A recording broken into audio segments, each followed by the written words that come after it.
Hey everybody.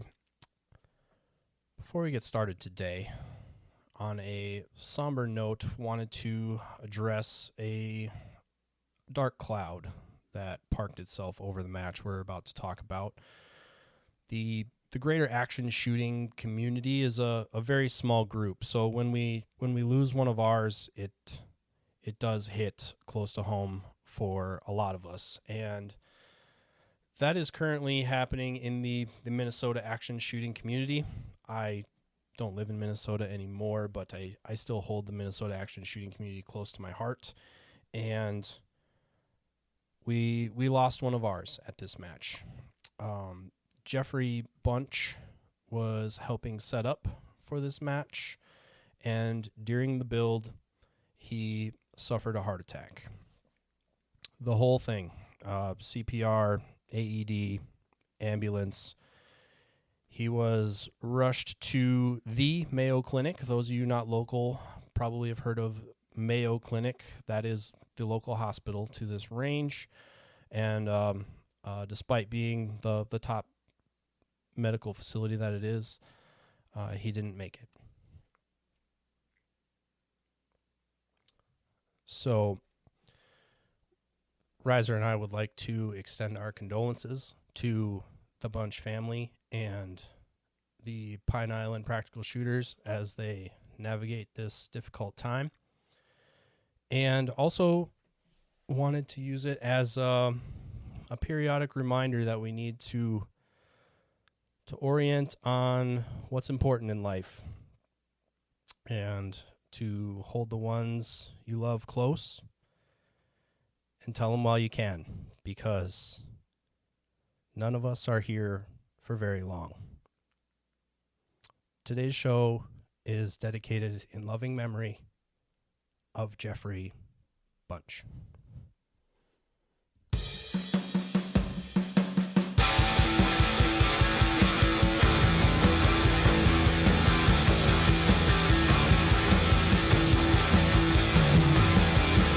And welcome in, everybody. It's On the Perf podcast, and for your guys' sake, I hope you're not in Salt Lake City because it's 105 degrees outside on this beautiful Saturday. So where am I? I'm in the basement recording a show because going to the range sounds like a terrible idea. And with me, as always, is my good buddy, Mr. Adam Maxwell. How are you doing today, buddy? How you been? I'm really good. The heat finally broke here. It's still summer, but I think the worst is behind us, at least for a little while. We got 3 inches of rain over the last 24 hours or whatnot. So I think our drought is broken. But it was nice. It was sweaty balls there for a minute. That's not fun.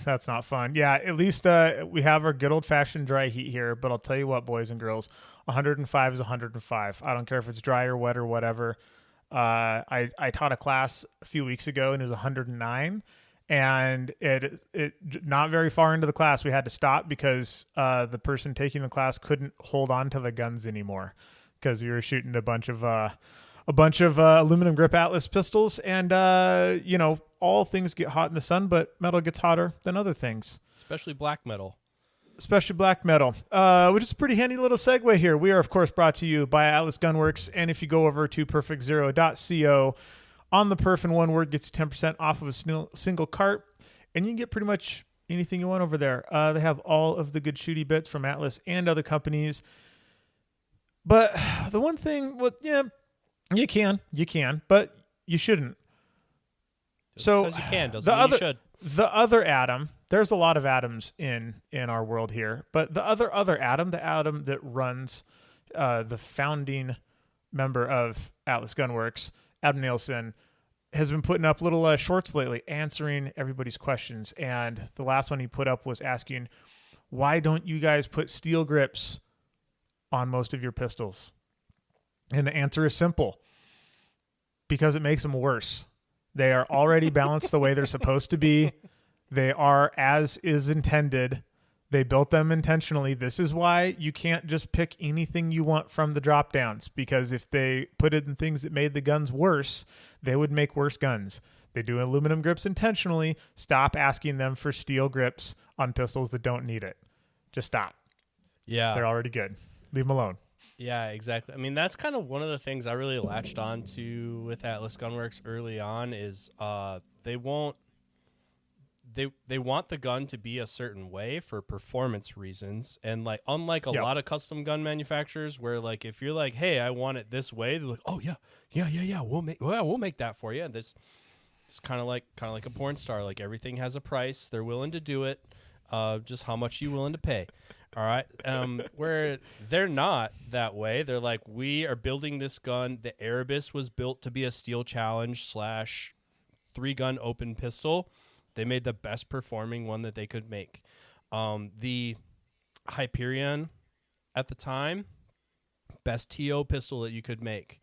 The Artemis limited a IPSC standard gun, an IP 40 major, but international IPSC. It was made for a very specific reason to get the return to zero and recoil characteristics that they want. Even when they cut the slides, like stylistically, even though they stylize the slides, there's a very specific weight they're trying to hit. And the grip goes into that too. So the balance, the fulcrum around the trigger guard where the gun balances, they're trying to hit a certain ratio there. And so in a 9mm gun, they won't put a steel frame on it because it doesn't balance properly. So despite how much people think they want that, Atlas actually has the stones to say, yeah, we understand you want that, but it sucks that way, so we won't make it for you. Yeah, indeed. We are also brought to you by Briley Manufacturing. OTP 10 gets 10% off anything over at Briley. And you know how we talk about how, Robbie is always taking the trailer pretty much anywhere? Well, they do deliveries too. Kind of, sort of. I've always seen Robbie handing out cases of Action Gunner at matches. And we were trying to figure out, does Briley actually sell Action Gunner? Well, they don't. But they do happen to be pretty local to some other places that do. And they are just super nice guys. And if you whisper sweet nothings into their ear, they might just throw some Action Gunner in the back of the trailer for you and bring it to a match so you can save on shipping. How cool is that? Like they are just putting in all of the effort in order to just make the sport as good as they can for everybody.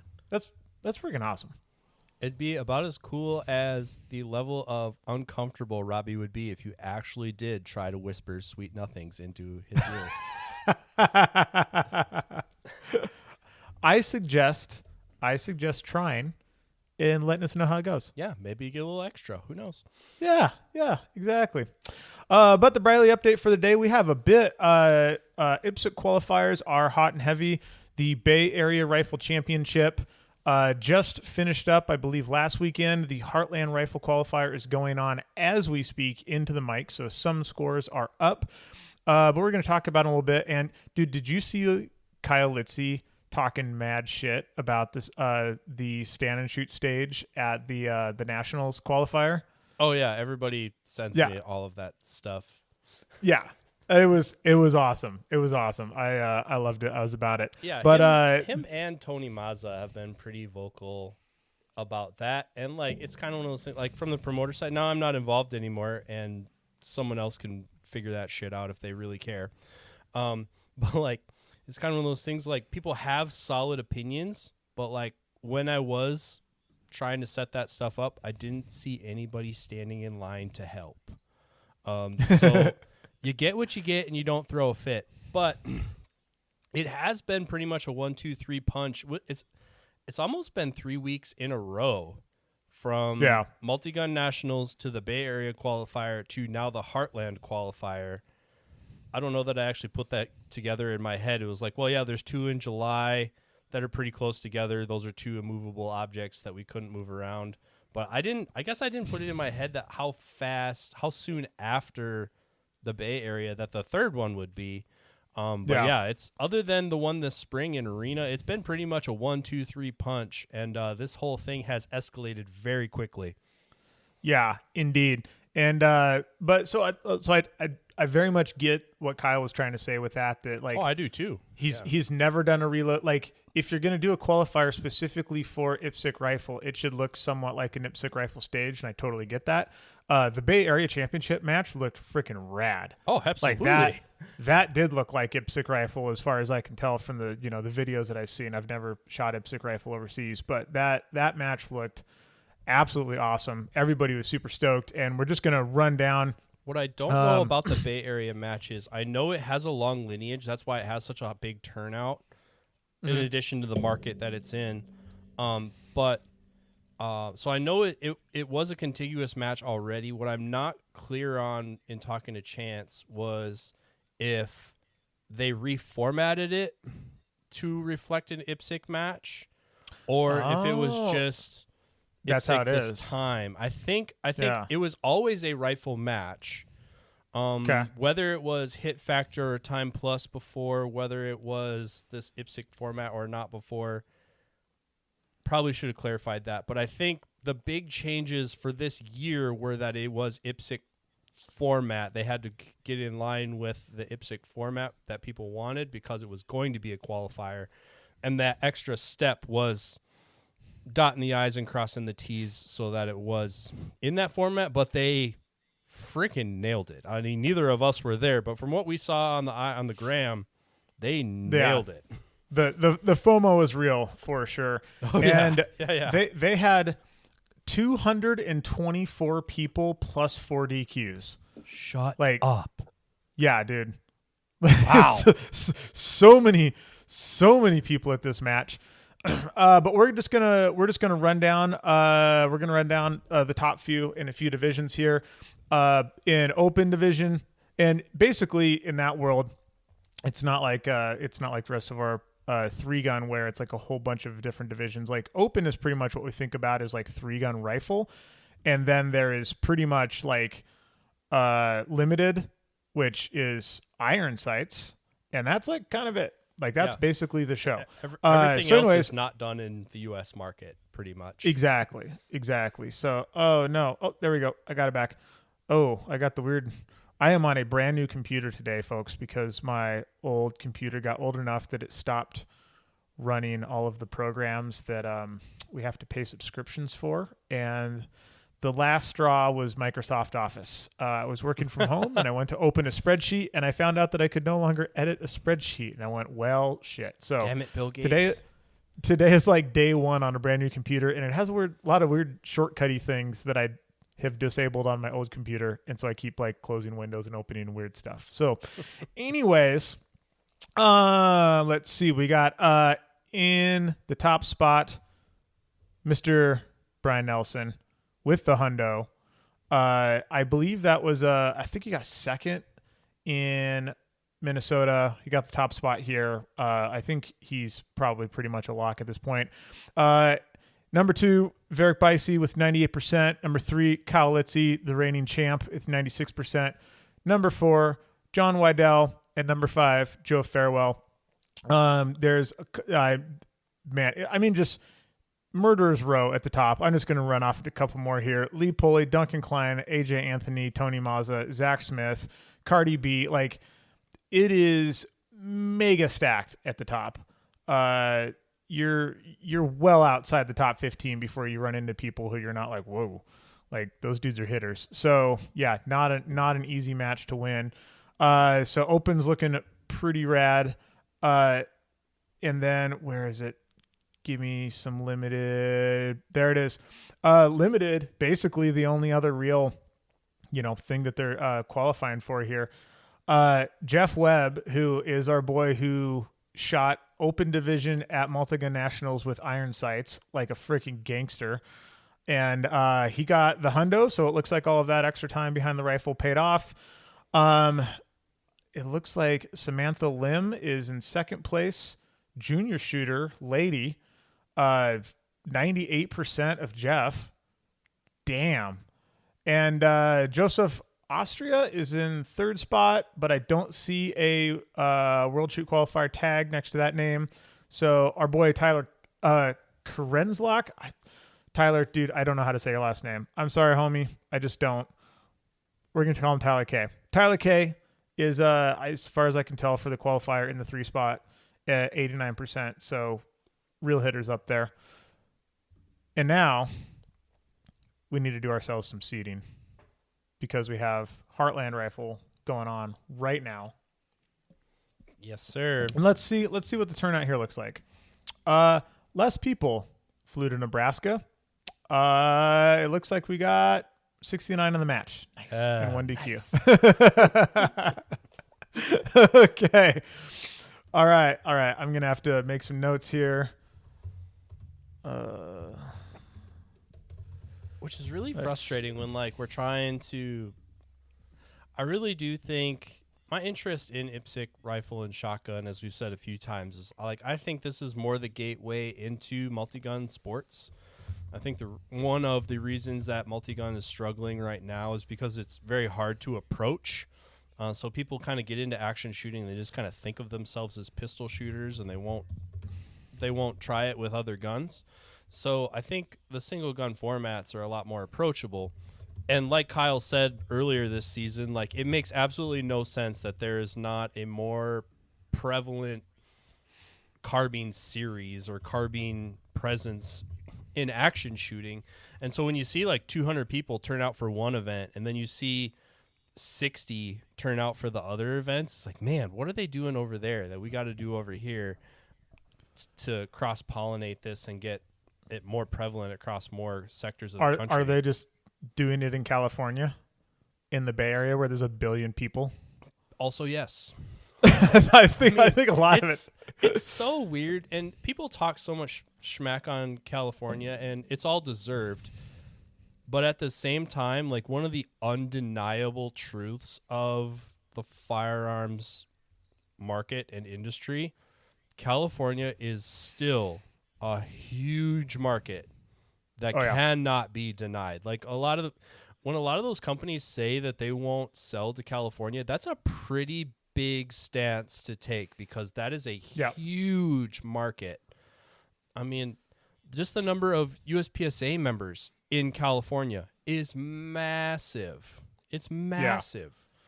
I can't remember what the stat was, but if California was a country, I think it would have been the 7th or 8th largest country in the world. So, something ridiculous like that. If California, there is, the size of the economy in California, that was it. It wasn't population, but the size of the economy. But, but anyways, as somebody who goes to California for rock climbing quite often, the politics are quite frustrating there. So here we go. I got my 5 picked. All right. First on the list, Andrew Tarver. Andrew Tarver. He was there early setting up. I think he's been camped out there for about a week.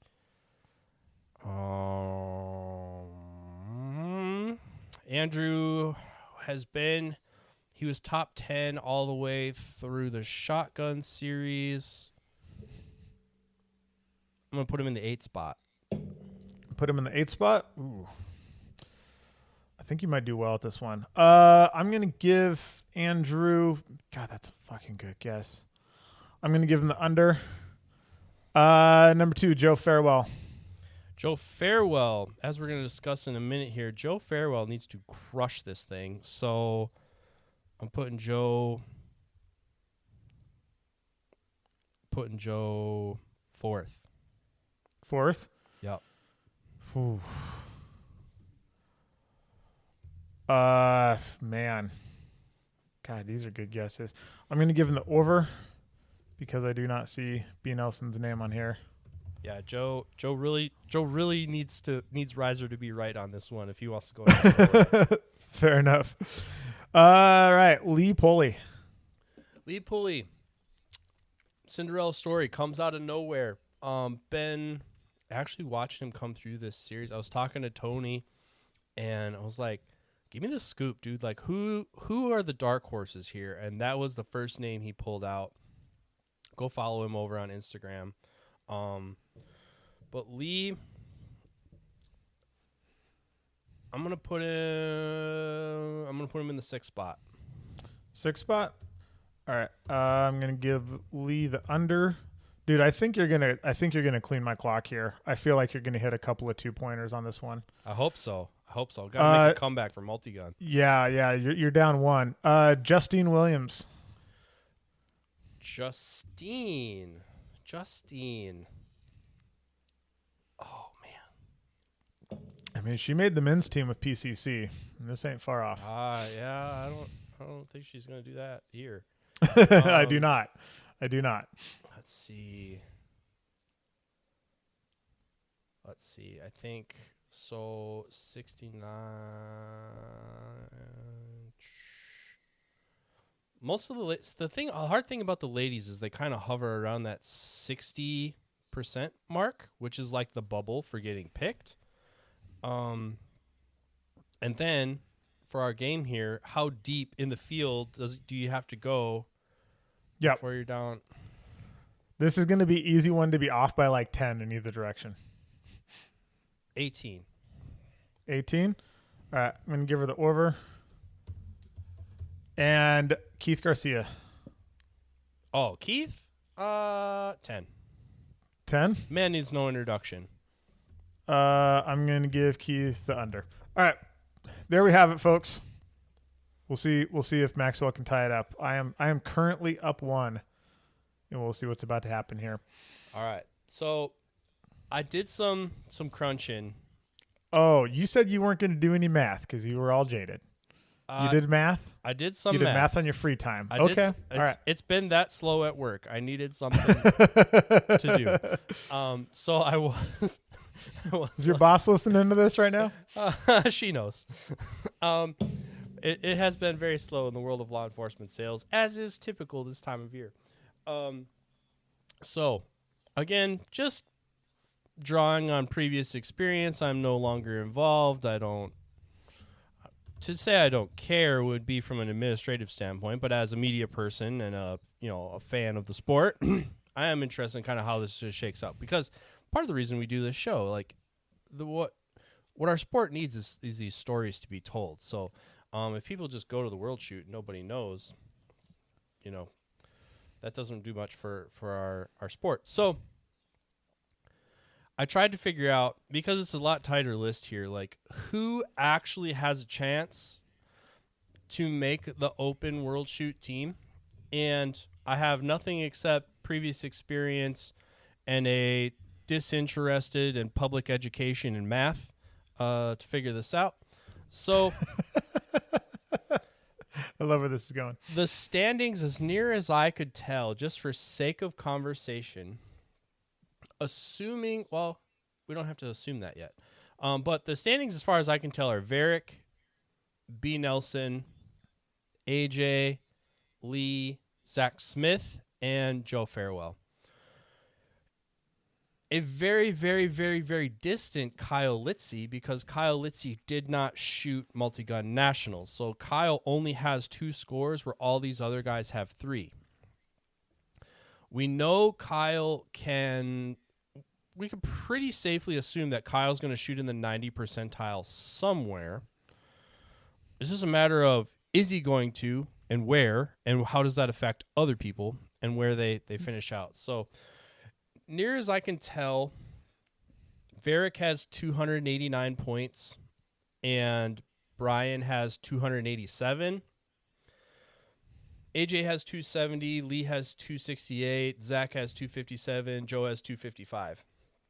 So in my head, Varick and Brian are locks. I don't think there isn't anybody else who really has enough points other than Kyle.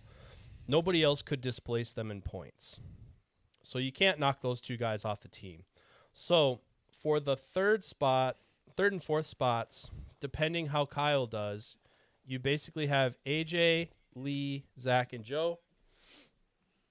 If AJ won it this weekend, so the best he could possibly do is a 287. If Lee won it, he could get a 281. Zach likewise could get a 274, and Joe could get a 277. So we've seen a lot of these guys. I don't even have John on here. John's on here somewhere, just not on this particular note. You guys should see the chicken scratch that Maxwell has. I'm a Actually, spreadsheet guy. He is a random piece of paper guy. Actually, I think. Well, John's working. John is actually on the struggle bus because he's got a couple mid-80s scores. So I don't know. He might be able to score enough points to maybe get that 4th spot, but he's in a world of hurt to get on this team. So I'm thinking Varick and Brian are locks. Assuming Kyle shoots at least an 80 or at least a 90%, that would put him with 286 points. So if we just assumed for hypothetical reasons that AJ shit the bed and so did everybody else, the team is basically Varick, Brian, Kyle, and AJ. Unless somebody comes out of nowhere and upsets these points inside that group of 7 dudes. That's basically what I could figure out. So we don't know where Kyle's going to land, and we don't know where these guys in the bubble spot, Lee, Zach, Joe, how they're going to do. But AJ, Lee, Zach, and Joe have to make some magic happen this weekend to really change how this is going to settle out. All right. Well, refresh back to score on Sunday, and you guys can all see. In the seniors, we really have Santiago Labos is really the only one who's been trying. He's the only one with 3 scores. So he sits head and shoulders above everybody for the senior team. And then we got Kelly Neal, Alan Webster, Eric Foss, and Gregory or Gabber Magani. Gabber? No idea. Anyway, so those are the guys who have any amount of points from attending multiple events. But we got Keith with an 82 from California, and he's shooting this weekend. We got Daniel with a 68. Is he shoot? Did you see Daniel on the list? Daniel's old enough to be a senior? He is, just barely. Damn. Just barely. Dude, he is a good-looking man for being that age. Right? Holy shit. We could all hope. Jesus. Yeah. We got Barry Duke in there. Barry Duke's got a 69. Nice. With, from the Bay Area match. That's the 3rd one today. And then we got Todd Weidel, who had so much fun at the multi-gun side match that he signed up for Nebraska. So Todd's sitting on a 60, and he's there this weekend. Nice. But I think we actually do have viable interest in a senior team. Who it will be, other than Santi, is really anybody's guess. Dude, how sweet is it to see Barry Duke back out again? I know, right? He's back. That's been awesome. Yeah. Yeah, that's freaking awesome.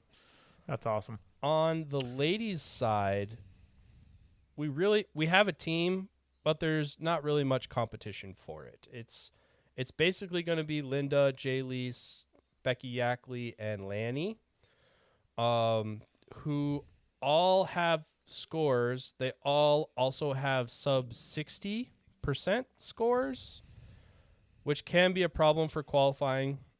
Just based on what I know about how these teams are picked, they want people to be above the 60 percentile to send a team. So these are the ladies. They have 2 scores, or most of them have 2 scores, or they have 2 qualifying scores, and they need this score this weekend.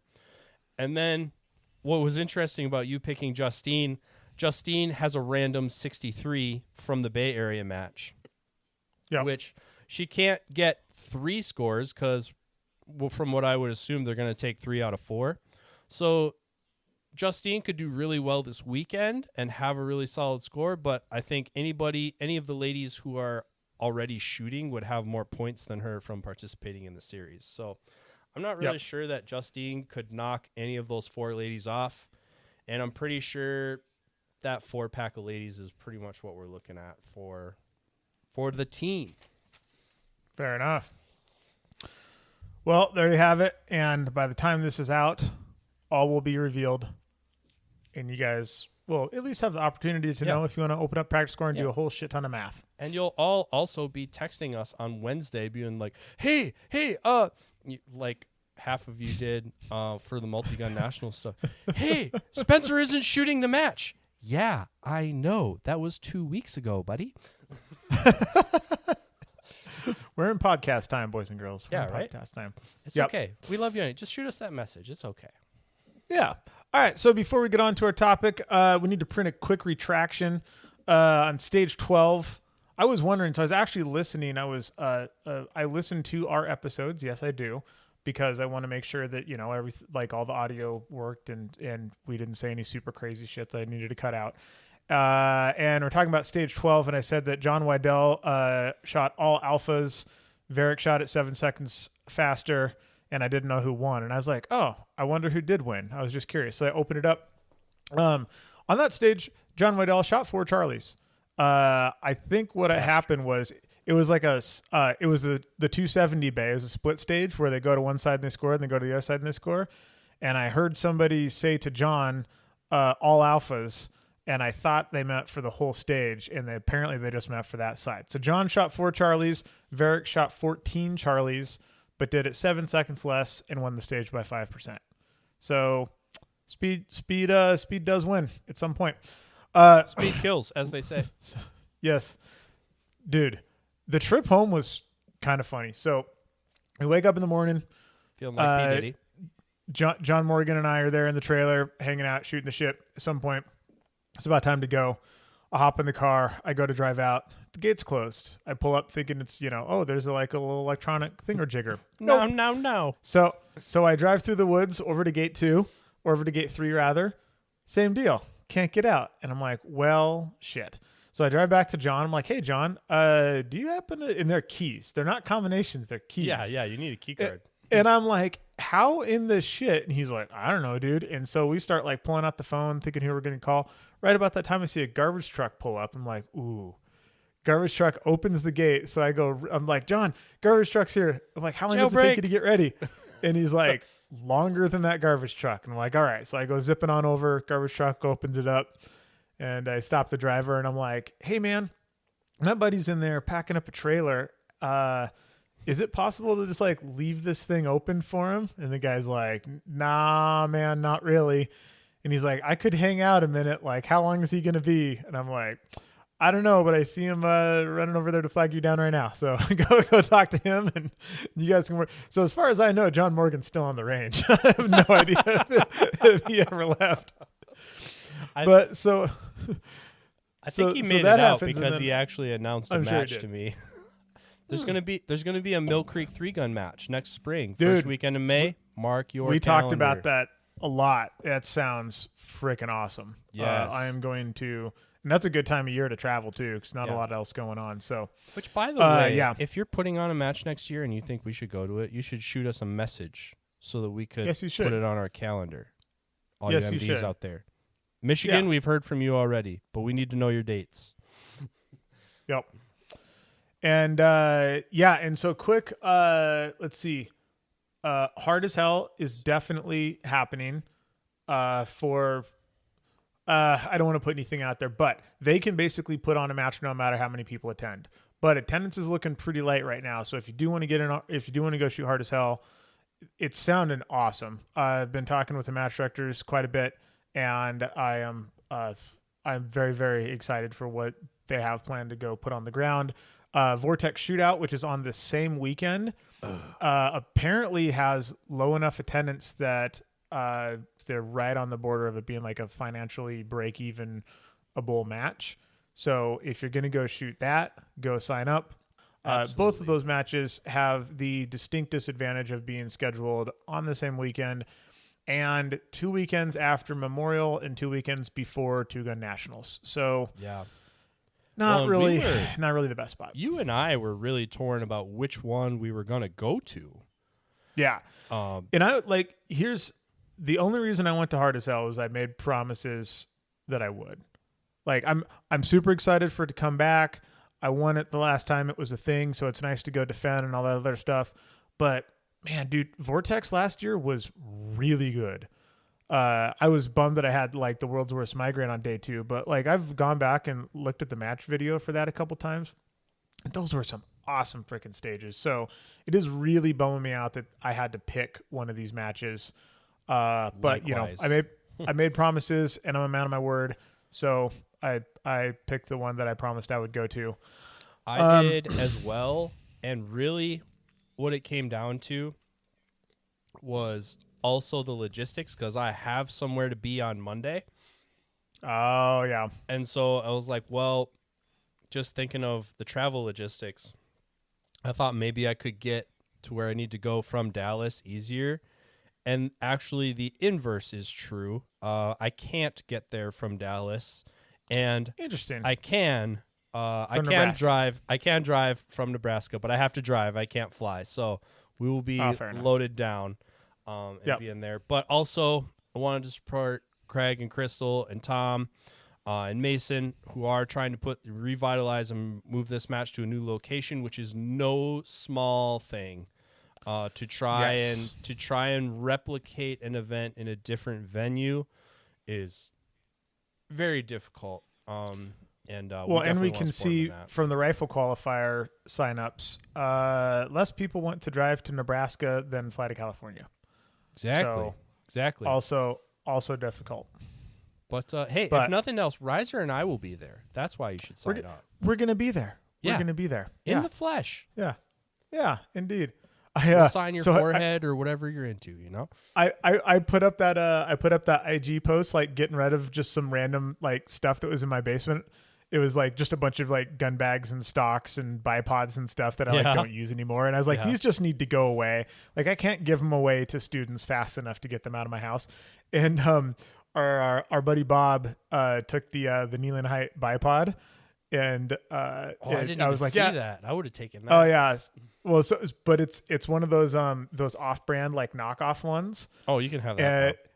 Yeah, and anyways, yeah, he was like, how much do you want for it? I'm like, it's free. Like I'll bring it to Nebraska. And he's like, I got to give you something. I'm like, this thing is not worth a case of beer. Like I feel bad giving it to you for free. I'm really gonna feel bad if you pay me anything for it. Like if anything, I should give you $5 to take it off my hands. It is a breaking case of emergency level bipod. I used it once and I was like, nah, I'm not so sure about the Neelan High bipod, and I don't care enough to buy a real one. So, but the other funny thing that happened here on the flight home. So, we've talked a lot about some TSA stories, and we did get a request to do a episode entirely about TSA stories, which is in my topic list here. Which yeah, we can probably do a 3-parter out of that. And but anyway, so in a lot of airports, you check your stuff, and they're like, hey, go stand there for 10 minutes, and if we don't call you in 10 minutes, we don't need you, or just go do your thing, and if we need you, we'll call you or text you or page you. MSP has my favorite way to do it, which is cool. Wheel your gun bag over there, and they're just going to check it right now, which is my favorite way to do it. I really like that way. You just flop it down. They run it through the X-ray. If they need to look into it, you pop it right there, and you're done. Salt Lake used to be like that, but when they built the new airport, it stopped being like that. Yeah. So I go over to the TSA. Have any good MSP stories. MSP is pretty painless. Yeah, they're pretty on it. So I go over there. I flop it on the thing. Goes through the X-ray detector.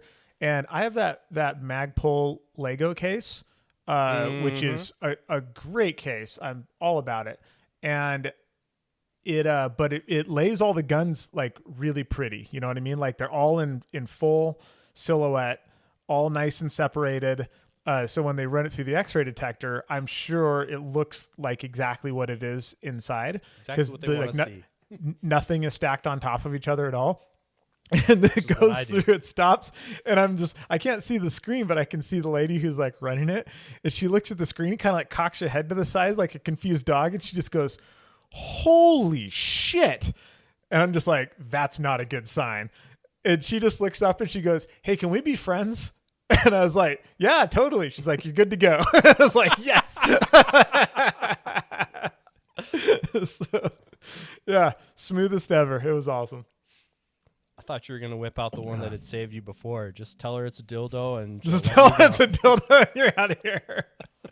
Exactly. All right. Well, I've been informed by my co-host that we have a surprise topic today. I have no idea what we're talking about. Mr. Maxwell says he's got something for me and that I would find out live. So what are we talking about today, buddy? Well, you forgot your favorite time, my favorite time, everyone's favorite time. Oh my god. Oh my god. Okay, well we'll get to that. This is what this feels like. It's actually a perfect segue because I was worried about how I was going to get through this. All right. Everyone, lay the Gary on me. Everyone, Gary of the day brought to you by American Defense Manufacturing. OTP 15 gets 15% off over everything at ADM. I actually made a note now. I'm showing him in the I actually made a note now so I could get through the first part of the show without effing it up. With the codes. Oh, I also have a little ADM here. If you guys ever watch Ben Steger's little YouTube finger jigger he's got going on over there, if he doesn't like something, he will be the very first to tell you. And apparently, hell yeah. The ADM rifles are his very favorite. Yeah, I seen him wearing a hat. Yeah. He's been shooting ADM lately, and he says he likes them better than everything else that he's been shooting. So, good enough for Ben is good enough for you. Just watch out because he's like a baby raccoon. It seems like a good idea for a pet, but one day it will turn into a trash panda, and it will forget all about you. Exactly. That all right. Maybe not today, but he'll bite you. He will bite you. What's our Gary, buddy? What are we talking about here? All right, so this is a lead into our topic here. If there are few things in this world that I enjoy more than getting a rise out of Riser, and it is very, very hard to do. Sometimes I've even said things on the show that I thought he was going to be like, whoa, and he's like, yeah, sweet. So I shot a different kind of match, and I tried very hard not to give him any clues as to what it is. Oh, did you go shoot an NRL match? No, I didn't. Oh, okay. But as we've established, I am working, quote unquote, working my way through the shooting through sports the alphabet. alphabetically. But we have deviated a little bit because we've talked about IDPA, and C comes before D. Wait. Okay. I'm racking my brain. Cowboy? My name's Adam, and I shot an ICORE match. Oh, damn, son. Damn. All right. I just got back from literally. So I'm in the office, and as we're all aware, I'm on timeout. So my friend Travis comes over to my desk as he does, and he's like, "Hey, we got a slot to ICORE Nationals. It's in Pine Island. Do you want to go?" Pine Island is across the border in Minnesota. It's not hard to convince me to go to Minnesota for any reason, but I'm like, yeah, I'm down. So it's kind of like a pity, like, hey man, we got a slot to this. You wanna go shoot this? And I'm like, yes. And I'm going to sign up, and then I see the line for second gun ? To which I selected yes. Yes. And then I jumped on Gunbroker and got another revolver. So I always wanted, one of my very early inspirations of getting into the sport, like we've all talked about, was watching Jerry Micklick set his initial revolver records. The first few that anyone's really aware of that he did on American Shooter. That's the 8 shots under a second. And then twice, there's 2 different variations of that one. And then the 6, reload 6, probably for what he's most famous for. Oh, yeah. 6, reload 6 in under 3 seconds. 6, reload 6 in 2.99. To give you an idea, reloading a revolver. Yeah, my 1R1 is 3.0 if I'm lucky. Okay? Checks out. Yep. That's how fast he is at the time. But that's, that was very inspirational to a lot of people. The Gary of the day. Unsolicited references to our guy, Jerry. Okay? People come out of the woodwork all the time. Of course, double points if you pronounce his name wrong. Like, absurdly wrong. Like Mickey Leck or Mittelak or Mika whatever. Like, people, hey, anytime a revolver is around, or people always just unsolicited. It's one of those ways where like, hey, I want to insert here that I know something about shooting sports, so I'm going to make a Jerry Micklick reference. We all know who Jerry is, all right? Do not use the Lord's name in vain. Likewise with the J-Man, all right? Don't just drop Jerry's stats, especially if it's things that he didn't do, all right? I'm especially now that we're going to talk about ICORE, like I have gone down the rabbit hole of things that Jerry actually did and rewatched all the stuff and everything. So many. He is amazing. Is present. But, man, things that have been attributed to him are physically impossible in this universe. But it's so cringe. This is the Gary of the day. We're helping you be better here, folks. It's so cringe to bring up Jerry Micklick when it's not relevant. Just to like vomit that out. It's kind of like when your in-laws say like, "Hey, this is so and so. He likes guns. You like guns. You should be friends." It's like, I don't really want to talk to you either. So unsolicited references to Jerry Micklick. Those are the Garys of the day. I spent 3 days with Revolver people. All right. The International Confederation of Revolver Enthusiasts. You know what I didn't hear one time? Jerry? Not one reference to Jerry Micklick. Really? Not one. I figured that place would be filthy with right. that. It's like, it's like the Church of Jerry pretty much, right? But no, like, it's like they obviously respect the man, but I was like, and it was kind of one of the things, like, there's all kinds of stereotypes about what ICORE people are like, and that's kind of what I figured it was going to be. I figured it was going to be a bunch of boomers and be like, oh, yeah, well, if Jerry was here. Nope. All right. So for the record here, I believe that in the background I managed to find a video of Jerry saying his own name. So I'm going to pull the headphones out of the computer so Maxwell don't say anything because it'll break the matrix. And I'm going to play Jerry saying his name so everybody can hear how to say Jerry's name so y'all won't be the Gary. We're gonna see if we can pull this off here. All right, here we go. My name is Jerry Mitchellark. There we go. All right, it's not Micklick. None of that. It's Mitchellak. All right. I think Mickey Lick is pretty much the most cringe one that I've ever heard. That one makes me want to slap somebody. Yeah, I almost have a few times. Yeah. I do have to say, while I was looking this up, I was like, oh, I hope I haven't been butchering this. But I've actually been saying it right. I feel very proud of myself. I've been saying Micklick forever, and I'm just going to go ahead and use, like Garand and Garand. Yeah. Garand is technically how he said his last name, but, we butchered it enough. But I'm going to try to say it correctly now that we have established that. All right. But that's the Gary of the day. The Gary of the day is unsolicited references to Jerry. We obviously love to talk about Jerry, but you're looking a fool if you just kind of Kool-Aid man into a conversation and talk about Jerry, right? Yes. It's got to be in context. Yes. Yeah, context is important. But it's important. But I did it. I went and shot an ICORE match. I did the revolver things. First of all, calling bullshit on you being able to buy, quote unquote, the one just like Jerry's out of the box. No. No. Zero no. chance. Absolutely zero chance.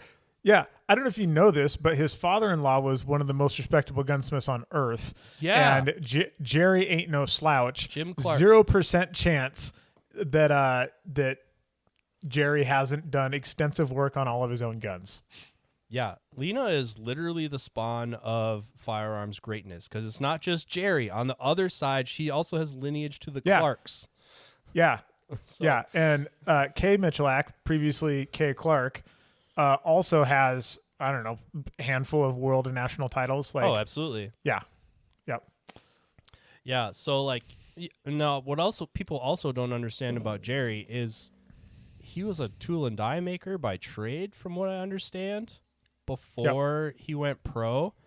So sure, Smith & Wesson probably sends him a gun, But like Jerry is not like a lot of other jerseyed up folks. When their gun doesn't work, they're like, I can get it warranted. Not. Yeah, I'm gonna let that go. But Yeah. Come on, I had a let it rock. out. I had a rock. It was in the slingshot, but no. I'm gonna put it back in your pocket? Sheathe that. I'm gonna sheathe that. All right, But all right. a lot of guys were like, "Oh, well, gun not work," and they're like, they have to send Jerry. Okay, so like the world record gun that you can buy, that he just did for the plate rack gun. He made that out of parts he took a 327 and he put this barrel on it and he put a titanium cylinder out of a 929. He just kind of like cobbled that together. Yeah. Also, how wild is it that he's like, oh, it's important that the cylinder is titanium so you have less rotational mass so you can shoot faster. That's some crazy shit. Yeah. Like, what Yeah. the? So Jerry cobbled this nuts. together, and you can see actually Lena did a video with him, some of the influential revolvers in his career, which I find it ironic that of all the guns they talked about in that video, they did not talk about either of the initial record guns. They didn't talk about the 625 or the 686 that he originally set the record with, or 627. Anyway, he says in that video that he put it together. He's like, this is the prototype gun. And she's like, oh, this is the one that they put. He's like, no, I made this. And then I showed it to them when it was done, and Smith & Wesson mass-produced it. Yeah. So yeah, and what you're going to find out if you go He down also this broke road, that record with a prototype Defender, as far as I know, as well, right? Yeah, and you don't want those. No, you don't. I don't know that there's very many of those in the wild anymore. Yeah. But so where was I going? Oh, so if you go down this ICORE path, what you're going to find out is a lot of things that this is going to shock you, Riser, but a lot of things that people say about revolvers aren't true. What? Yeah. People say things about guns that aren't true? Yeah. That's crazy. All this about how they're like super idiot proof and they take all kinds of neglect and they just run no matter what. If you can pull the trigger, that thing's gonna No. That thing has about as much in common with a Swiss watch as it does with any sort of rugged piece of equipment. If you've ever taken the grip panels off revolver and looked at the springs that are going on inside that thing to make it run, damn, son. Yeah. Like there is a lot of moving parts that have to move like 1 millimeter in conjunction with a whole bunch of other moving parts. Yeah. It's pretty wild. And like you can get like they have the Performance Center versions and they have the Pro Series version. The first real revolver I bought, a Smith & Wesson 627 Pro Series. It's supposed to be a little bit upgraded, right? If you're going to really shoot it.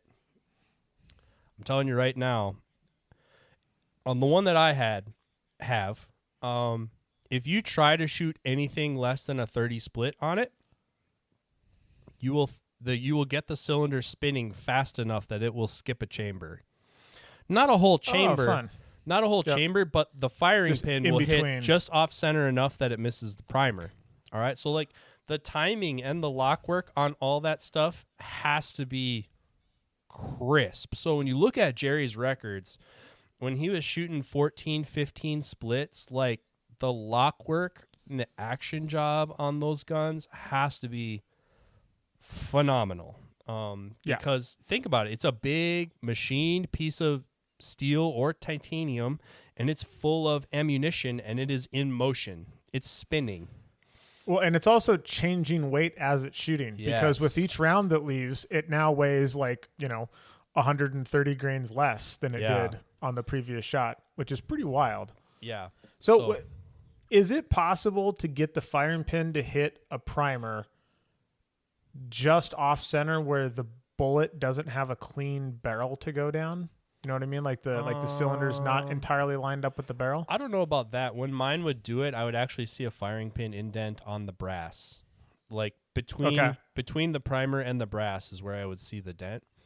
And I inquired with Smith & Wesson about like, hey, is this warrantyable? And they're like, yeah, send it to us. And they charged me. So they they quote unquote warrantied it, but still charged me $100 to fix the gun to do what it's supposed to do. Anyway, not that you're sore. yeah, I mean it's fine now. Yeah, so like these things, I don't know, and that was one of the things that was said this weekend is like I don't know that there's any revolver out of the box that is quote unquote match ready. Like you could shoot a match, but if you really like get out there and like try to really hammer on these things, I think most of them will require a little bit of something. You're probably going to want to do some kind of trigger work. It's like 1911s back in the day. Yes. Yep.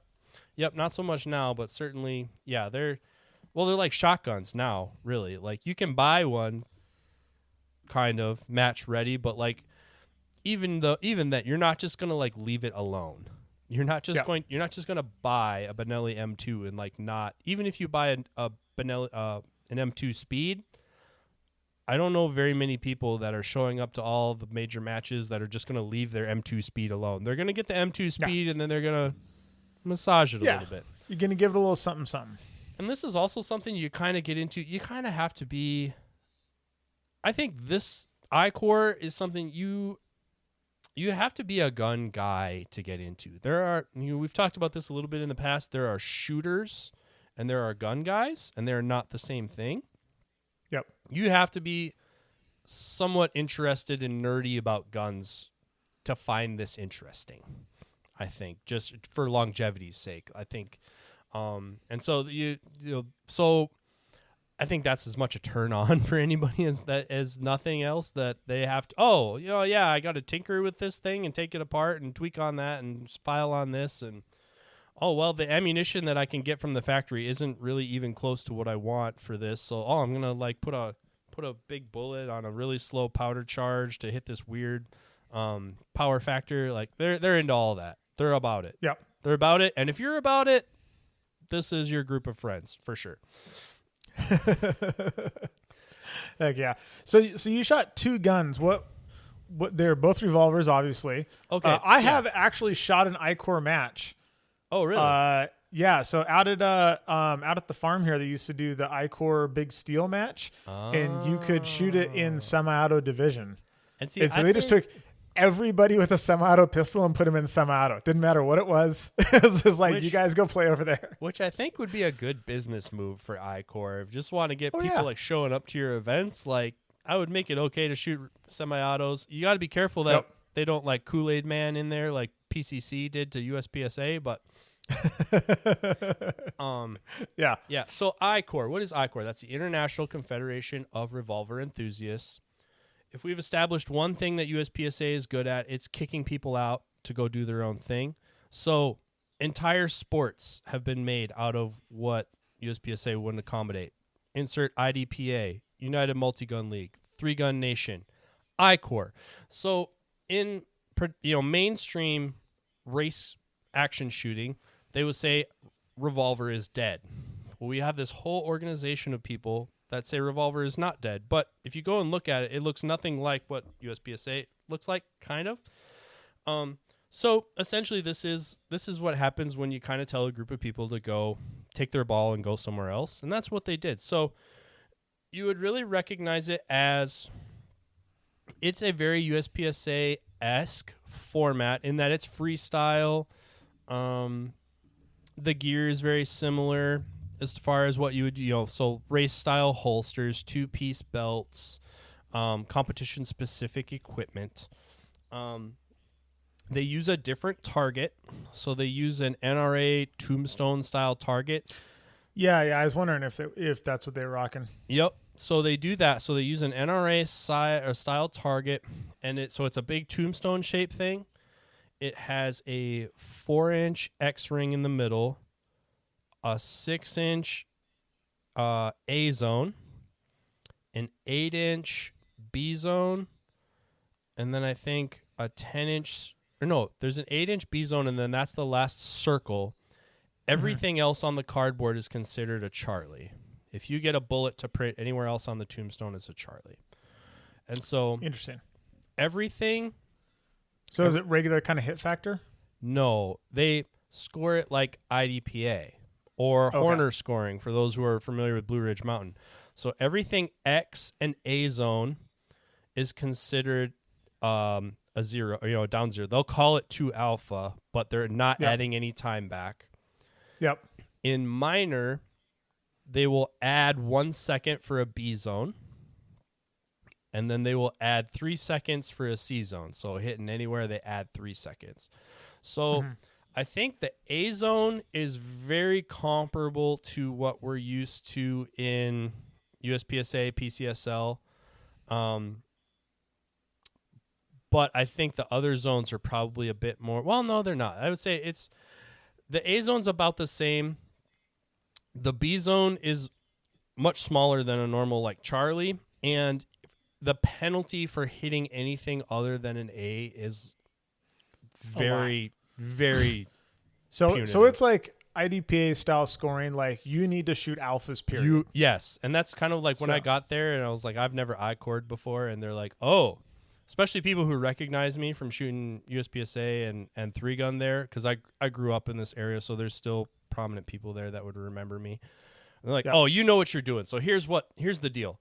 And they're like, you have to get alphas. You have to. You can't run your way out of not shooting alphas. But the trick, the catch is you also don't have a whole lot of bullets to make up bad shots with.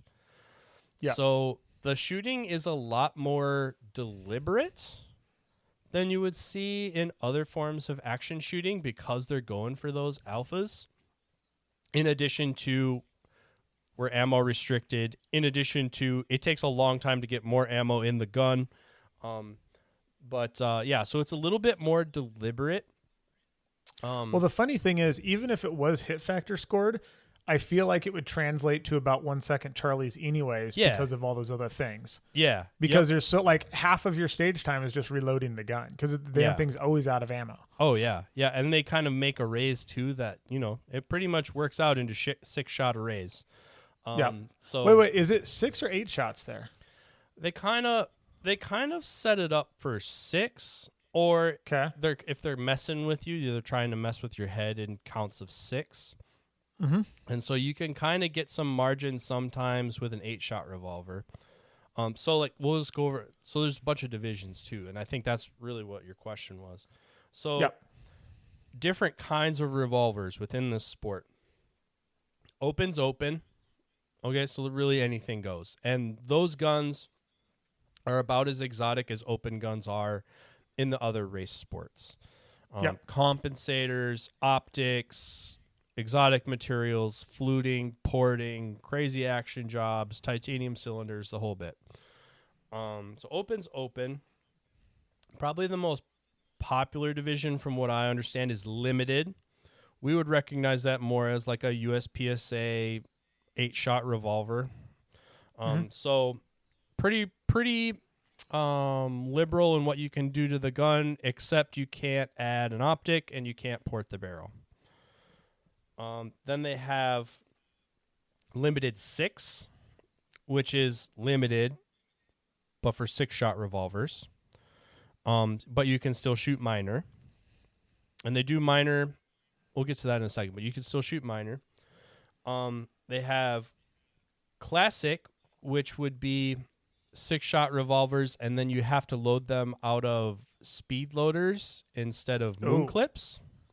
Ooh, so that sounds terrible. So predominantly people are using moon clips, but if you're anti-moon clip, and like this is like the heavy metal of this sport, like they're like trying to be super core, classic, you have to load out of speed loaders. Okay. Most people have the Safariland ones that it's basically a big button on the top and it's spring loaded. So once you like push on it hard enough in your revolver, the whole thing like springs and flies out of the way. Yep. And then there's Big 6. Big 6 is essentially limited. 6 shots scored major. This is where the 625 45s fit in. So for this match, I shot open for obvious reasons. And I also shot Big 6. So I have always wanted a JM 625 from the very beginning. Just never. You just never been had waiting for a reason. I never had a good reason. I just couldn't like, I could buy the gun, but I didn't want to buy the stuff. And when I think really my path started on this when we were going a few years ago, we were at Western State Single Sack, and I showed up to walk stages. And they had the revolver match. Yeah. And you run into the revolver match. And I saw the revolver match, and I was like, hey, that looks like fun, and we're already here. Like, why not bring another gun and shoot the match twice? Yeah. So that's where I got my first revolver. Travis and I both got them. We actually got matching revolvers. We bought them both at the same time. Oh, you guys are adorable. We are adorable. And at the time, like, the smart move was either a 929, which I didn't want because it only comes with a long barrel. I like to shoot a 4-inch gun. Make your own jokes. All right. In revolvers, I like the 4-inch barrels. So I got a 627 Pro Series. And I was like, it's not a 625. They don't make the 625 anymore. We couldn't get an industry deal or trade for one. And they're like, yeah, I mean, it's pretty close and probably actually makes more sense shooting smaller round, it's more economical, 8-shot for USPSA. It makes, it's a smarter choice that's kind of similar. But it wasn't a 625. It didn't scratch the itch for me. So as soon as I saw that you could shoot 2, I was like, you know what? I got on the gun broker, and I found one for a fairly tasty deal. I was close enough. Actually, I borrowed one from a friend. He had one, and I shot it, and I'm like, okay, I like this enough. I'm going to go and try and get one on Gunbroker. And I got one. I was hoping to have the trigger dialed in and my cylinder chamfered and everything before this match. None of that came together, so I basically shot a bone stock 625. I feel like this cylinder chamfering is super important. Yeah. That strikes me as terrible to reload without that. It's not terrible. 6-shot revolvers are definitely easier to reload than 8-shot revolvers because there's less things to line up. And the holes are bigger. Interesting. And sure. the bullets are heavier, so gravity is pulling them to the ground faster. Interesting. Okay. But yeah, just taking that little edge off, that really like helps them center. So like the one you buy is just like Jerry's. I guarantee you go watch those Jerry videos, them cylinders is chamfered, baby. Oh yeah. He just kind of suggests that moon clip. Not saying he doesn't have skills. Man has skills. But he has help. Yeah. So I tried to. One of the things you can do, actually, I'm not going to give that away because you can research it and find out the way I did. But I tried to lighten up the trigger. There's a fairly easy way to do that. But the thing with for some reason, revolvers are like more sensitive to primer hardness than semi-autos are. Really? So pretty much everybody competing in this, if they've done anything to the trigger at all, they are shooting Federal primers because Federal primers are known to be softer. That checks out. And so I was lightening mine up, and I had there's one kind of certified ammunition that will make, and I actually had a case of this, or I had just enough to shoot this match.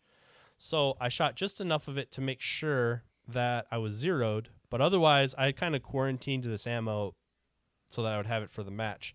So I'm trying to tune it, and I'm tuning it on something that I'm fairly confident is not a Federal primer. So I'm like, well, if it lights these off, should be good, right? And so I get to the range, and I'm like, okay, here it's good. Here it's kind of iffy. Here it's not good. So I figured I had it in the spot where I was safe, and that was where I made my cut. And they say they say measure twice and cut once. I measured a bunch of times. I still cut that thing too short. I got to the match and I was light striking. So, unfortunately, I had my friend's gun, and I took this part out of his gun, and I put it in my gun, and I shot through the match. But for all practical intents and purposes, I tried to lighten up my trigger a bit because a full weight 625 trigger, it's a serrated face too, so it's got like the vertical serrations in it. It gave me a wicked blister on my trigger finger. So I was like, man, I can't wait to lighten this thing up. Why I got to is it do it. serrated? That seems like such a bad idea. Gotta ask the man. I don't know why he spec'd that on his signature gun. Huh. My 627 is not. It is smooth. But yeah, so I was like, man, I can't wait till after this match. I gotta lighten this trigger up, otherwise I'm gonna get like this big sore on my finger. That turned out to be a horrible idea, and I had to rectify it at the match. Oh, and then major and minor. So major. Yeah, I was gonna say, if it's time down, then is it just less time down? In major, they give you essentially the Bravo ring to 0. Oh, interesting. So with major, you only have to hit that 8-inch circle. And I think a Charlie is still 3 seconds, or maybe it's only 2. But also in major, instead of 165 like USPSA, it is 150. 155. That seems way more reasonable. 155, I think. Be so happy. Yeah, so it's 155 major, and then it's 120 minor. Yeah, so I think it is 150. Yeah. Anyway, it's at least 5 to 10 less than USPSA. Partially, I think, because in a revolver, there's a cylinder gap between the cylinder and the barrel, so you lose some pressure. So if you were to shoot conventional ammo, it would theoretically go slower out of a revolver than a semi-auto pistol. So I believe the idea is that whatever your pet load is for your semi-auto gun, shooting 9mm, 40 or 45, which is a lot you should be able to put it in the revolver and then make that major. You should be able to put it in the revolver and make major or minor. I see. Which actually leads to a funny story because... God.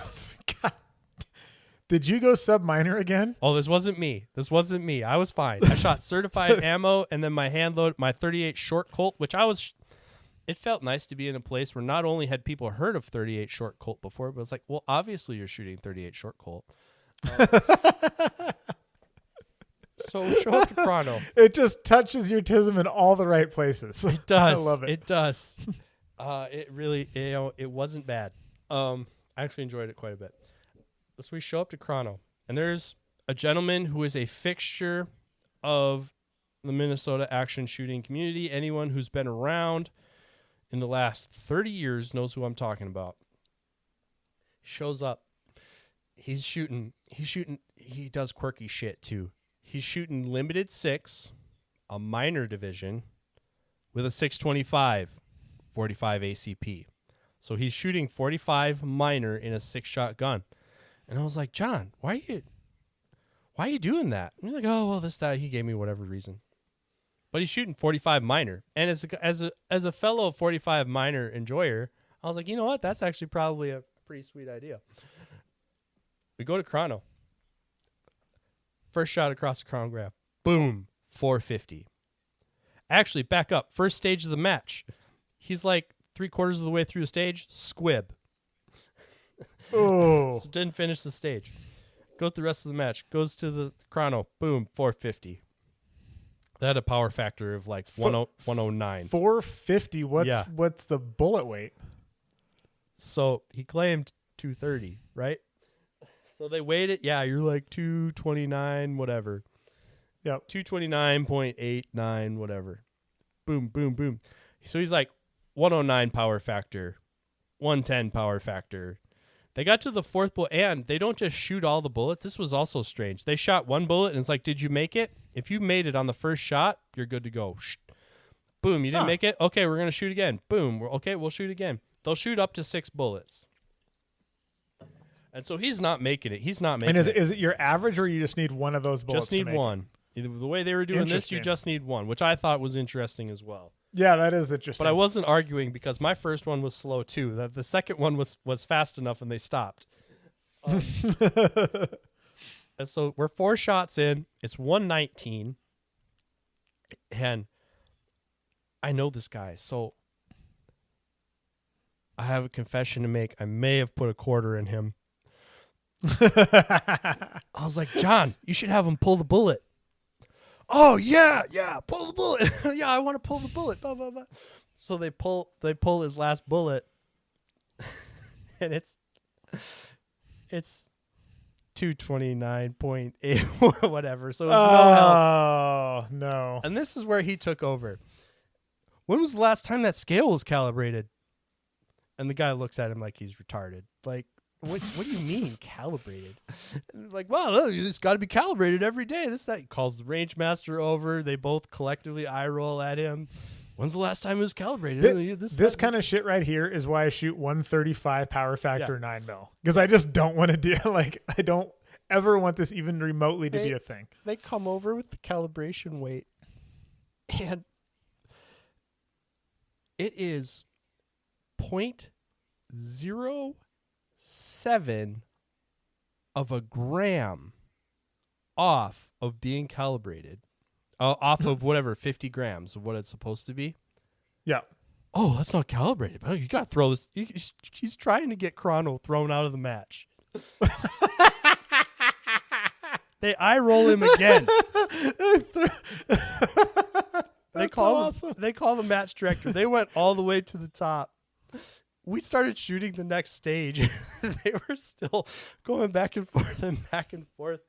Well, it's off. You gotta let me stay in the match. And they're like, no, we don't. And he's like, well, I'm off 1/10. And he's like, blah blah blah. You're gonna throw me out of the match. How's this? And he's lawyering. This guy was at the Philadelphia conference that invented range lawyering. Okay, and I learned stuff from this guy. So they're going back and forth. And one of the ROs is annoyed enough. He's like, dude, I rounded up for you. I gave you the 10th. He's like, you still don't make it. Well, that's besides the point. It's not right. Blah, blah. Oh my God.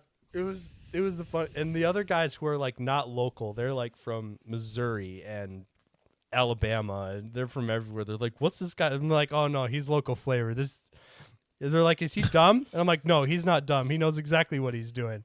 They're like, well, why did he load his ammo so close to the pop? I'm like, because this is what he likes to do. So, Jesus, gosh, that was funny. Yeah, that was the Chrono story. I passed Chrono without any drama whatsoever.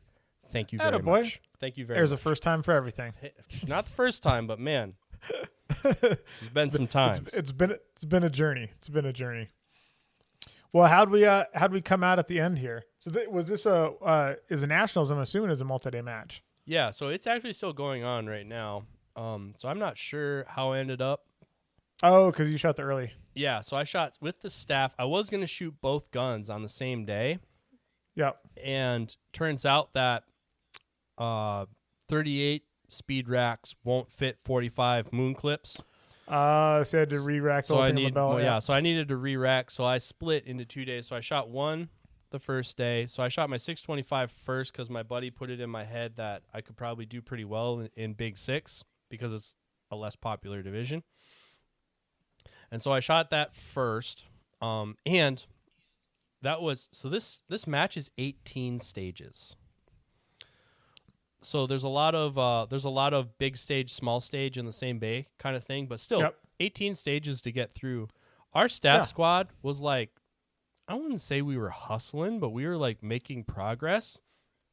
And we didn't actually get through the first day. Like we still had 2 stages to shoot at the end of the day when they cut us off, because where we needed to be was somewhere that they needed to shoot trap. My guys my Forest Lake guys know what I'm talking about for multi-gun nationals. So we had 2 stages to make up. The second day, the rain came. Oh. A big fat, and I'm not talking about like a Florida rain where it like rains for an hour and then it goes. No. In Minnesota, when it decides to rain, it's going to rain all day. So it was raining when I walked out my hotel room in the morning. And it was raining when I came back, just soaking wet all day. And normally my play on rain just over the years has been like, I just embrace getting wet. I have, the quick dry, I'm wearing a jersey. I have the fast dry shorts. I'm like, I'm just going to get it wet anyway. Just embrace being wet and ride it out. Towards the end there, I was starting to get cold. And I didn't have any rain gear. I didn't have a hoodie. I just had freaking shorts and sun shirts, basically. And like towards the end there, it was like I was going to and I was like, it was like Wi-Fi has been disconnected. Like I could see my hand doing stuff, and I'm like telling my hand to do stuff, and it was just like, nah.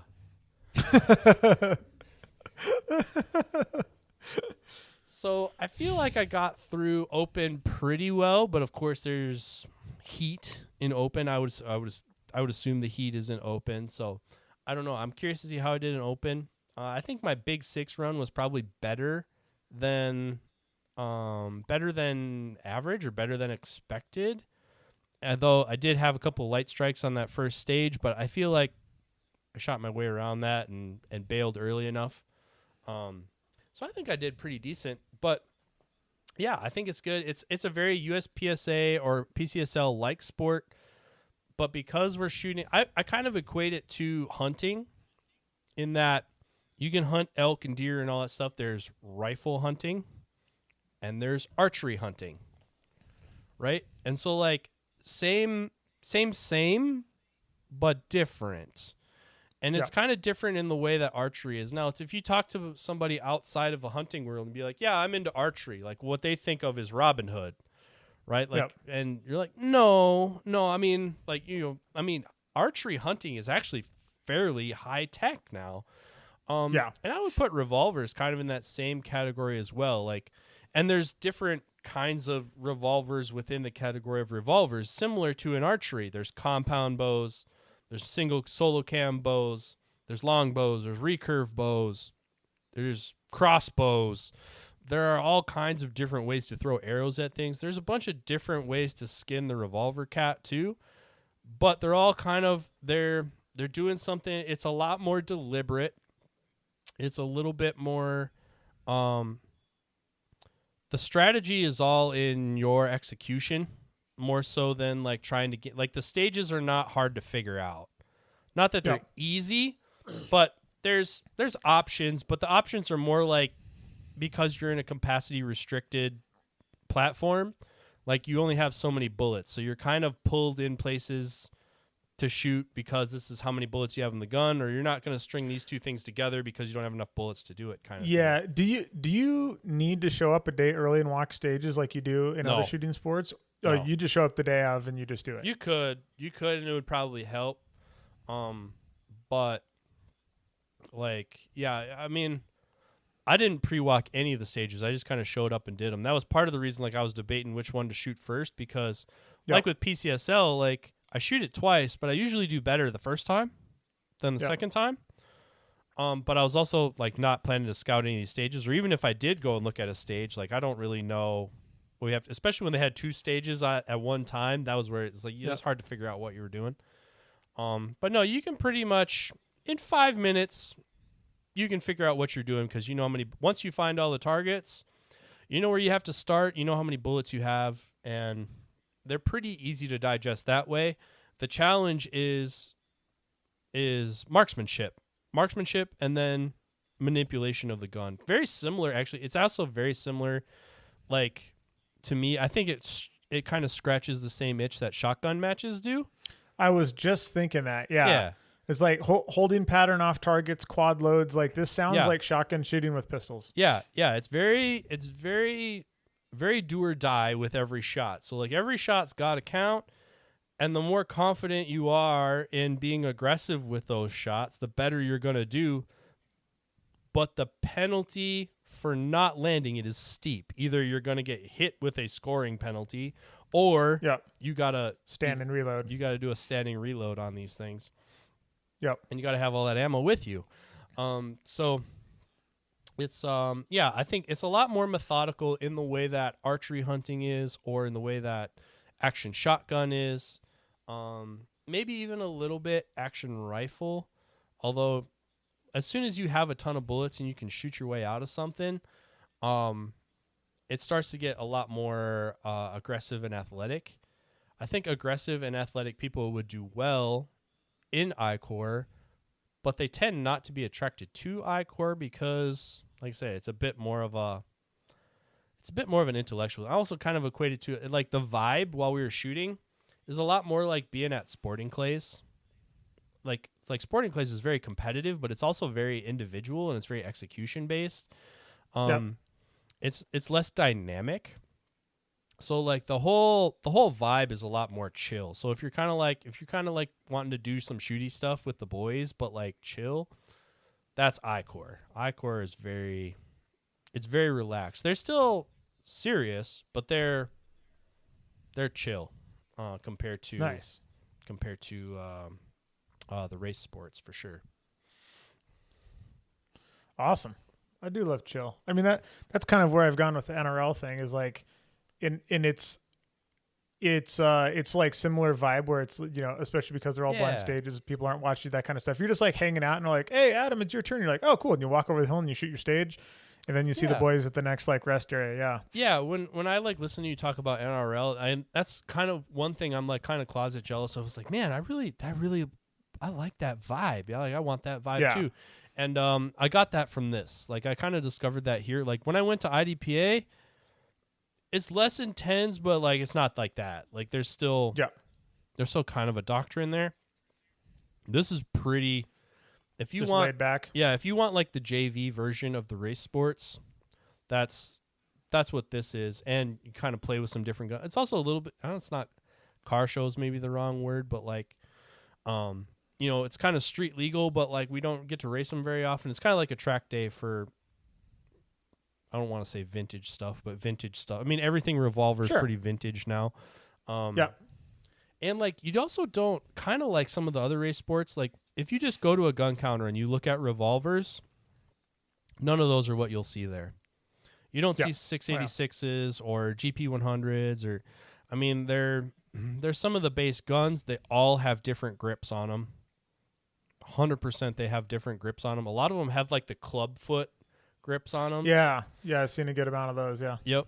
And, they're obviously all, you know, modified for moon clips. They usually have some kind of extension on the cylinder release, which is almost mandatory equipment for me. But even for those other guys, like usually they have a different cylinder release. Of course, most of them have action mark done to them. And then it's just kind of some fairly exotic stuff from what you would normally see when you think of a revolver. It's pretty trick equipment. Also surprised me the age group. I suspected the median age of this group of people to be maybe 15 years older than what we would expect at a 3-gun match or a action pistol match. I would say the age demographics are actually the same. Like, interesting. I would say there's the same. You know, I expect.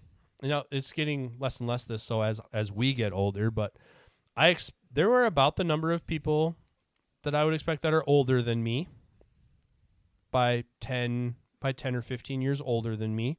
But there's also people younger than me. There's about the percentage of people younger than me there, and there's a lot of people in our age range. So like the age demographics are very similar to what I would expect to see in other disciplines of sports, where I expected this. One of the stigmas is, it's a bunch of weird boomers, blah, blah. Well, boomers is a very distinct age group that's 2 generations older than me and 1 generation older than Riser. I'm picturing guys in my dad's age bracket. Yeah. And no, but by and large, it was kind of it's almost, I don't know if it's like a secret society, but it's almost like hey, what are you doing here? Like a bunch of people like, I've seen you other places, I didn't know you do this too, kind of thing. I have so many good jokes lined up in my head right now that I'm not going to say on the podcast. There was an all steel stage. There was a 36 round falling steel stage. I bet an all steel stage in a revolver match is panic inducing. Oh no, it was awesome. It was banger. But so they had a bunch of stuff, and it was basically a big X, and you got to go to all the corners, and there's a swinging bridge and all that stuff. But they had a Targets USA swinger with the steel plate. You know, so it had the 1 8-inch steel plate knockoff behind hardcover. So it's swinging up towards the top. And it was, it was at least 15 yards away. if you stood, And it's if you top stood top presentation. yeah, and if you stood Was as it close was as it you could spicy get, or was it slow? it was super spicy. I Oh, don't know. really? That's And yeah, and you got to shoot the activator. There was another thing in that hole you had to shoot. And remember, capacity reduced. So it's like, how many hopers am I going to throw at this? And a miss is 5 seconds. So you had a legit decision of like, just shooting at it one time. A few misses in a standing reload, you can chew up 5 seconds real damn fast. Right. So the question was like, are we, other than one shot to engage it, how much are we shooting at this thing? Yeah. And then how many people are going to hit it? Because I shot at it the first day with Big Six, and that's the staff match. They're like, kind of like, you could still kind of change this if we wanted to. And they're like, oh, how do you guys? I'm like, I like it. I'm like, it's hard. It's hard. But at the same time, like, this is the international, quote unquote, international. This is the international championship. Like, there should be some hard shots in here. And that one's legit. Should be hard. That one's legit hard. And like, man, if you hit that thing, whew. I was looking forward to shooting it in open because I was like, okay, with a dot, I'm going to have a little bit more control of being able to shoot it exactly. So am I correct to assume you did not get it with Big Six? I did not. I did not get it with Big Six. I think I shot it twice. How many shots did you take at it? I think I took That two. seems reasonable. Like 2 and go seems reasonable. And then they figured out there was another port you could see it from, and you were adding another 10 yards maybe.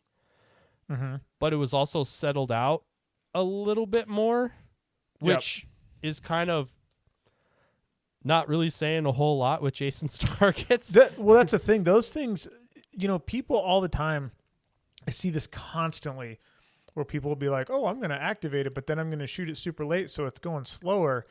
And I'm like, man, unless you're like a D-class shooter and your stage takes you a minute and a half, like the percentage slower that moving targets are by the time you get to that other position, totally relevant. Like it's a couple of %, but not enough that it's going to turn a hard shot into an easy shot. Well, yeah, and Jason has specifically engineered his target so that it's not that way. Whereas, like, in this stage, if you would have gone and shot that first and then shot everything else and come back, it would be a much easier shot. But, like, that was not how the stage laid out. There's just all kinds of incentive not to do that. Yeah. But I tried to let it settle out a little bit, and then I was going to end up in that port with more bullets in the gun. And so I think I had 4 shots. I was going to, if it all went good, I was going to have 4 shots left in the gun. And then with the red dot, I was trying to hold at the front edge of it and try to get that leading edge, because that's got me on paper targets a couple times this year on fast swinger. So I have learned to respect a fast swinger and lead it a little bit. And so I was trying to lead it, but also remember pulling a double action trigger. So like the first shot at it went way too high. That one didn't, with the timing and trying to hold, I missed. I called a bad shot on that one. I think I took 2 more shots at it and still didn't end up getting it. But that's pretty much what people resorted to, is like, I'm going to shoot what's left in the gun and hope for the best. But it was tough. It was a tough shot. Yep. That seems like a reasonable plan. Sweet. Well, I guess the real question with all this alphabet soup is, once we get back to other sports, like, has IDPA or ICORE been interesting enough that you're like, I would continue to do this once I get access back to USPSA and everything else? I actually surprised myself a bit on this, in that I almost think of it more on a local level, because like for flyaway matches, like we're pretty much consuming all of our resources to do multi-gun or long gun stuff. So in a local ecosystem on any given weekend, would I go shoot this or that? And if you would have asked me on Wednesday, I would probably have told you I would still expect to like IDPA better than this. Mm-hmm. Now I like this better than IDPA.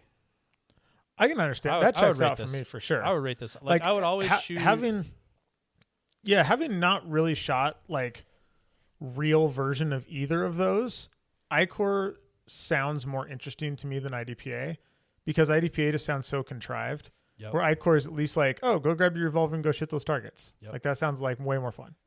So yeah, I would definitely, I would put this above. I would still rather shoot a PCSL match or a Sure. USPSA match than this. Sure.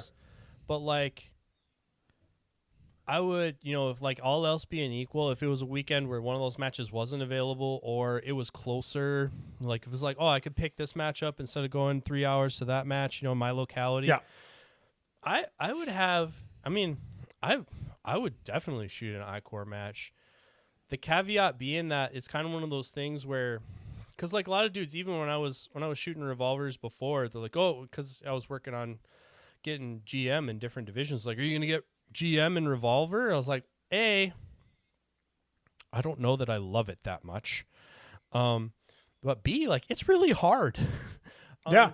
And so like it's kind of one of those things. And it's where, a completely different skill set from all the other guns. Yeah. Because all the other stuff is like a little bit transferable, but revolver's not. yeah. So like it's fun. Like you need a certain. It's almost like skiing or snowboarding or something like that, where like you need a certain level of proficiency in it for it to even be fun.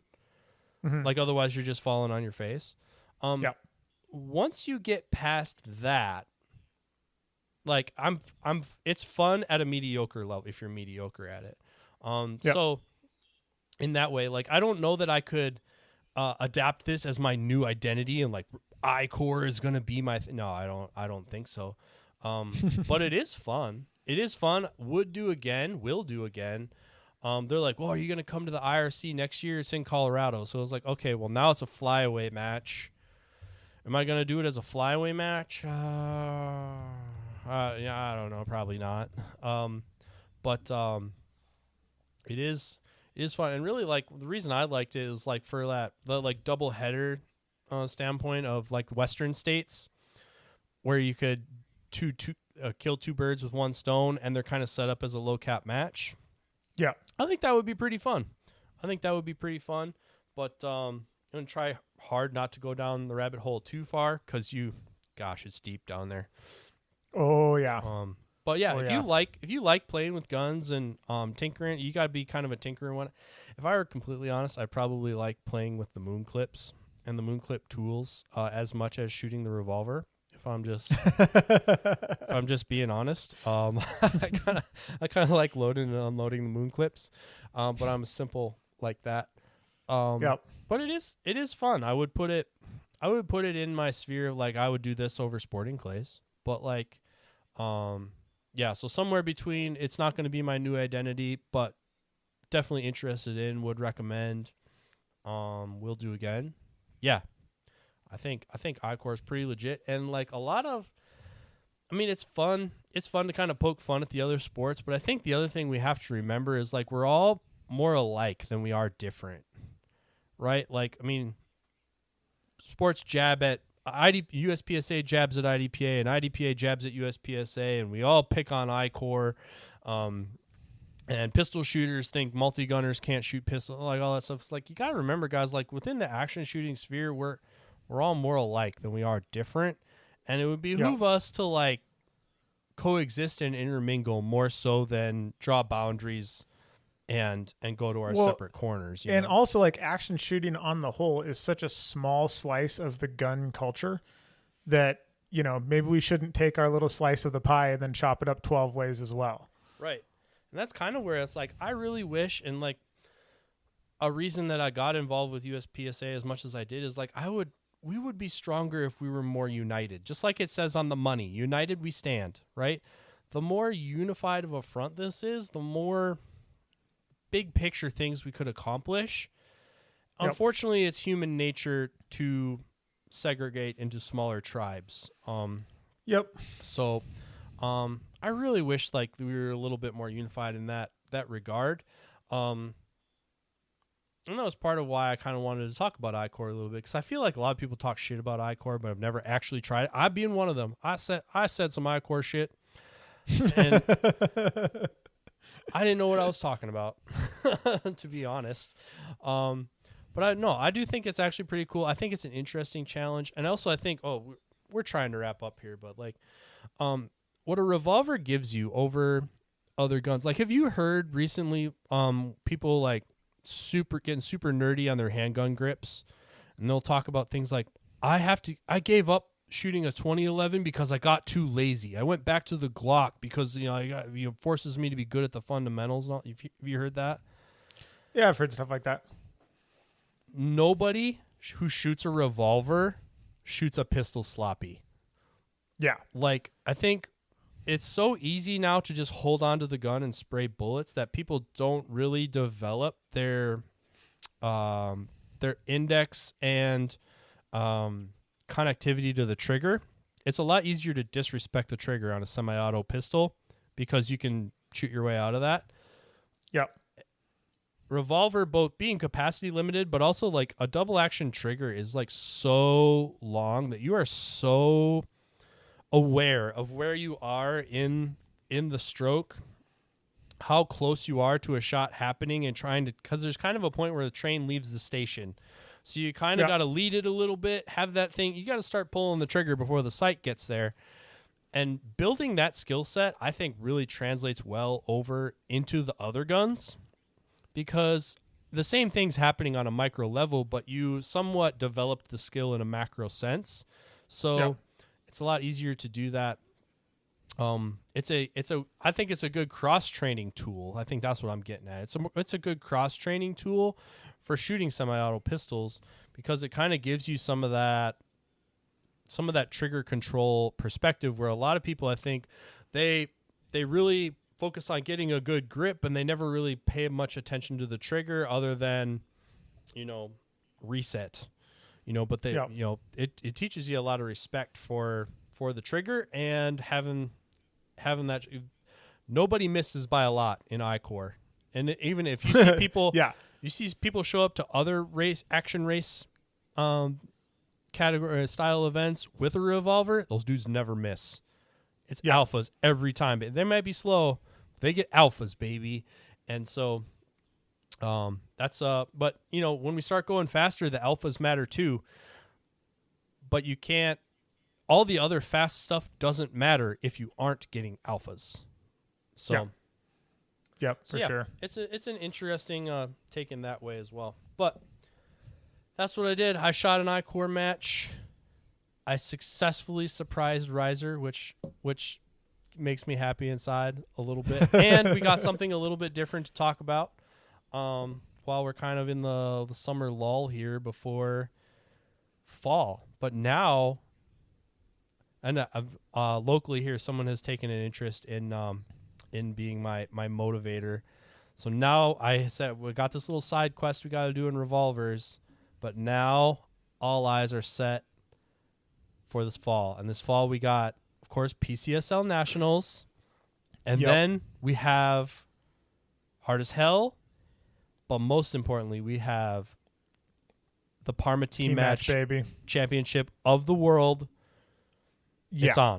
It's on. I've secured Kyle Litzy a shotgun. So hell yeah. we got him set up. I may also have PCC a little on while the way. ago here, I can't remember what we were talking about. Oh, I said I was going to work on swingers or something, and you said for what matches that are coming up. I just want to run through the calendar really quick for about 10 seconds. Yeah, dude. Because still coming up this season, and we're in the middle of August, we got Gen 3 gun is the first week of September, which I won't be able to go to because I'm going to Utah State, and the team match is the next weekend. Parma team match is the week after that. The Elk Rut's the week after that, so we know what I'm going to be doing. Then Memorial 3 gun is the 9th of October. Hard as Hell and the Vortex Shootout are the 23rd to 25th, or I think Vortex is actually 24th to 25th. And then PCSL 2 Gun Nationals is the first week of November. So, we talk a lot of shit about there's not a lot of multi-gun, but goddamn, there's a lot of multi-gun. Like, there's not as much as there was when it was on television and there was a major match every weekend. But yeah, I shot 12 majors last year, and there was still like a half dozen majors that I didn't go to. So there is a shit ton of shooting out there if you want to go do it. Oh, yeah, I guess. And just because we're not going to them doesn't mean they're not going on. And we all have our reasons for going or not going. Yeah, I know what I have is, well, the next thing on my radar is I got elected interim match director of our local section pistol match. So our club was doing a larger pistol match. Lots of people have been putting out vibes and a call for level 2, level 3 PCSL handgun only matches. I think we're one of the first, if not the first, level 2 PCSL pistol match that's ever been done. So the Dan Pollock PCSL Handgun Championship, that is September 27th. So that's kind of a local flavor here for us, but regional if you want to come in for that. 10 stages one day. And then after that is the team match. Then after that is Hard as Hell. And then, I mean, at this point, we got our eyes set pretty heavily on PCSL 2-gun every year because we're like 2 years in a row wanting a do-over on it. So, yeah, for sure. I am very excited about that. Let's see. Yeah. Oh, also, yeah, Parma team match coming up. There's still space left in that. Grab yourself 2 buddies and go out there. It will be full shenanigans, guaranteed, going without understanding, but goddamn, it's fun. You will shoot all of the everything, and it like, if you ever jumped into a minivan where somebody's already shooting in the minivan and be like, hey man, shoot over so I can shoot this shotgun really quick. Like, it's awesome, dude. Yeah. Have you ever wanted to shoot while teabagging your buddy who's also shooting? This is where you can do that. There's video evidence. Yeah, exactly. Drive a side by side while your buddy's shooting off of the hood. Yeah. All the stuff we awesome. ever wanted to do with our action shooting friends while standing around talking about it. Like, you could do that for real in Parma. Yeah. All the things. All of the things. Someone might get hurt, but I mean, like, nobody's ever died. Yeah, nobody's ever died. Just some bumps and bruises. I've definitely never left a team match without something going on.